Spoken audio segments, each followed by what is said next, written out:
अपरियमितस्तवस्वामां प्रकृतिं विद्धि मे पराम् जीवभूतां महाबाहो ययेदं धार्यते जगत्।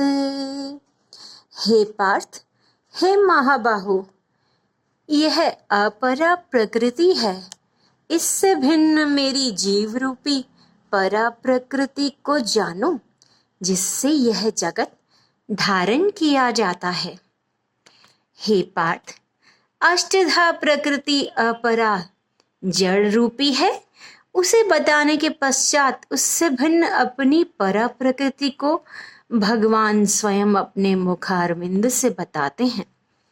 यह परा प्रकृति जीव रूप अर्थात चेतन रूप है, जिसके कारण ही शरीर, मन और बुद्धि अपने अपने कार्य इस प्रकार करते हैं मानो वे स्वयं ही चेतन हों।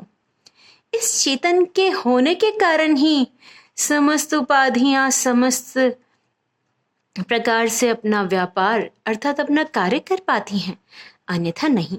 चैतन्य के बिना हमें न बाह्य स्थूल जगत का और न आंतरिक सूक्ष्म विचार रूप जगत का ही अनुभव और ज्ञान हो सकता है।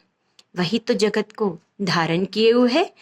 इसके अभाव में हमारी दशा एक पत्थर, पाषाण या मशीन के समान हो जाती है, जिसमें न तो चेतनता है और न ही बुद्धिमत्ता। कहने का तात्पर्य यह है पार्थ, प्रत्येक मनुष्य के भीतर 3% कॉन्शियसनेस अर्थात चेतना है। इसी चेतना के कारण मनुष्य अपने अपने निर्धारित कार्यों को, अपने अपने निर्धारित कर्तव्य कर्मों को कर पाता है। और यदि उसमें चेतनता का संपुट हो, तभी वो कार्य उसे at the end of the day अर्थपूर्ण प्रतीत होता है। इसी प्रकार यदि हम भीतरी जगत की बात करें तो हमारा मन और हमारे विचार, इन पे भी चेतना का संपुट होना अति अनिवार्य है। अन्यथा हमारा मन एक बंदर की भांति पास्ट की कल्पनाओं में, भविष्य की चिंताओं में और माया के प्रभाव में इतना उलझ जाता है कि स्वयं भगवान बारंबार हमारी परीक्षा लेते हुए माया की बौछार प्रत्येक इंसान पर करते ही रहते हैं। उस माया के जकड़ बंधन से चेतना के प्रयोग में लाते हुए जो व्यक्ति मुक्त हो पाता है, वही अपने सांसारिक कर्तव्य कर्मों को चेतना पूर्व तरीके से कर पाता है। इसी प्रकार अपने मन और विचारों पर चेतन नियंत्रण कर पाता है।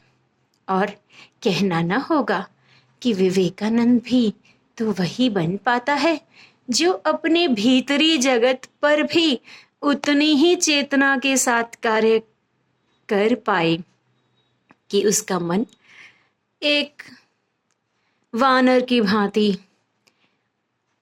अनियंत्रित ना होकर उसके अपने चेतन नियंत्रण में हो तथा विचार नकारात्मक के स्थान पर सकारात्मक, आशा, उम्मीद से भरे हों। तभी व्यक्ति विवेकानंद की भांति बड़े बड़े लक्ष्य न केवल बना पाता है, बल्कि भीतरी रूप से कार्य करके सेल्फ एक्चुअलाइजेशन, स्वात्मीकरण की अवस्था को प्राप्त कर पाता है। तो इसलिए हे पार्थ, सावधान, माया के जकड़ बंधन को एक तरफ कर चेतना के माध्यम से अपने भीतरी जगत पर कार्य करो और अपना कर्तव्य कर्म करो।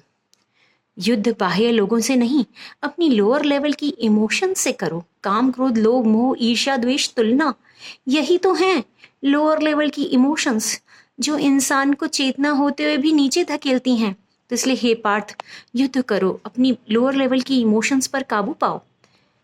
श्री भगवानुवाच